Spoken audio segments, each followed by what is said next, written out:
Hello बच्चों, मैं फिर आ गई एक कहानी लेकर तुम्हारे लिए। जानते हो, हमेशा की तरह नैतिक कथाओं से ये मैंने ली है। और ये भी जानते हो कि ये कथाएँ मेरे पिताजी श्रद्धेय पद्मश्री यशपाल जी ने लिखी हैं। और मुझे बड़ा अच्छा लगता है, छोटी-छोटी सी कहानियाँ हैं, लेकिन इतनी प्रेरणादायी हैं कि तुम लोगों को सुनाने में मुझे बहुत मज़ा आता है। तो चलो सुनाती हूँ। इसका शीर्षक है नया जन्म। एक डाकू था। वो जंगल में छिपा रहता था और उधर से जो भी निकलता था उसको लूट कर अपनी गुजर बसर करता था। एक दिन नारद उधर से निकले। डाकू उन पर हमला करने को आया। नारद ने उसे देखकर अपनी वीणा पर गाना आरंभ कर दिया। डाकू चकित होकर आगे बढ़ा। जब नारद के पास पहुंचा तो नारद उसे देखकर हंस पड़े। डाकू को अब और भी आश्चर्य हुआ। अब तक तो उसने ऐसा कोई आदमी नहीं देखा था जो जब उस पे हमला करने वो भागता था तो लोग भागने लगते थे या उसके सामने सिर झुका लेते थे। लेकिन ये आदमी ना तो भाग रहा था, ना सर झुका रहा था।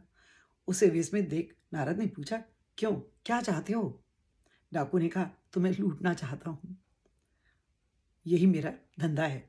नारद बोले, अच्छा, तो ये बताओ कि तुम अपनी स्त्री से पूछकर आए हो कि वो तुम्हारे इस पाप में भागीदार है या नहीं?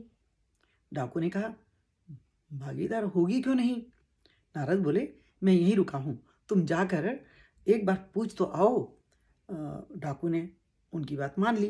वो दौड़ा दौड़ा घर गया और पत्नी से पूछा, मैं जो पाप करता हूँ उसमें तुम भी तो हिस्सेदार हो?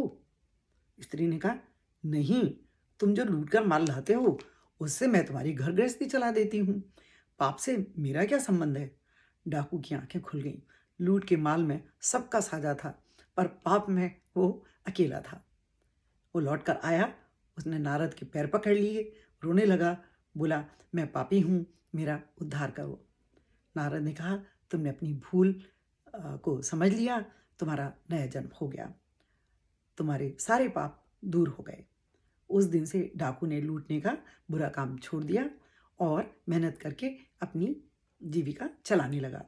यही डाकू आगे चलकर वाल्मीकि बने, जिसकी रामायण ने भारत को ही नहीं सारी दुनिया को प्रभावित किया। तो देखा कैसे कोई एक व्यक्ति आकर आपको समझाता है, और अगर आप गलत काम कर रहे हैं पर उस व्यक्ति के समझाने से आपको एक सही राह दिखती है, तो बच्चों अवश्य उसका पालन करना चाहिए। तो अब मैं दूसरी कहानी सुना रही हूँ। इसका शीर्षक है अभिमान अच्छा नहीं। एक व्याकरण का पंडित नाव में बैठा था। उसने मल्लाह से व्याकरण की प्रशंसा की और फिर उससे पूछा, क्यों भाई, क्या तुमने व्याकरण पढ़ा है? बेचारा मल्लाह व्याकरण क्या जाने, उसके लिए तो काला अक्षर भैंस बराबर था। उसने कहा, पंडित जी, हम नहीं जानते कि व्याकरण क्या होता है। व्याकरण के पंडित ने कहा, मुझे बड़ा अफसोस है कि तुमने अपनी अब तक की उम्र यूं ही गंवा दी।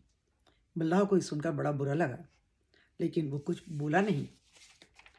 संयोग की बात कि उसी समय बड़े जोर का तूफान आया।